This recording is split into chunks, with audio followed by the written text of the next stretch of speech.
প্রধানমন্ত্রী একই সাথে দলীয় প্রধান থাকতে পারবেন না, এটাই গতে আঘাত লাগারই কথা। যে যিনি দলের প্রধান থাকবেন ইনি সরকারের প্রধান হতে পারবেন না। এটা যেহেতু ওনারা ধরেই নিচ্ছেন ওনারা প্রাইম মিনিস্টার হবেন, দেশ চালাবেন, সুতরাং তাদের সামনে এটা সাংঘাতিক হার্টের মধ্যে হিট লাগারই কথা। তত্ত্বাবধায়ক সরকার ব্যবস্থার চতুর্থ অপশনে ওনারা ডিসেন্ডিং দিয়েছেন। বাছাই প্রক্রিয়া 1, বাছাই প্রক্রিয়া 2, বাছাই প্রক্রিয়া 3 থেকে ডিসেন্ডিং দিয়েছেন। চতুর্থ বলছেন ঠিক আছে।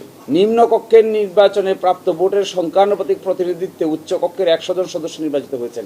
31 দফায় বিএনপি বলেছে তারা দ্বিকক্ষ বিশিষ্ট পার্লামেন্ট চায় এবং আরো আগে বলেছে। এখন এসে অ্যাড হয়েছে দ্বিকক্ষ বিশিষ্ট পার্লামেন্টের উচ্চ কক্ষটা রিপ্রেজেন্টেটিভ সিস্টেমে হবে আর নিচেরটা এইভাবে থাকবে। এটা আর চায় না, কারণ এটা করলে পরে উচ্চ কক্ষের মধ্যে এক ধরনের ব্যালেন্স তৈরি হয়। নিম্ন কক্ষে 2/3 মেজরিটি যারা পাইলেও উচ্চ কক্ষে ভোটের আনুপাতিক হারে হলে একটা চেকস অ্যান্ড ব্যালেন্স তৈরি হয়। অর্থাৎ চেকস অ্যান্ড ব্যালেন্স তারা চান না, তারা চান নিচেরটা উপরে আজ্ঞাবহ হবে, উপরেরটা নিচেরটা যা বলবে উপরেরটা তাই বলবে। তাহলে এরকম উচ্চ কক্ষের দরকার কি? তাহলে সেটা বলেন যে উচ্চ কক্ষের দরকার নাই, যা আছে আমরা নিম্ন কক্ষ দিয়েই দেশ চালাই।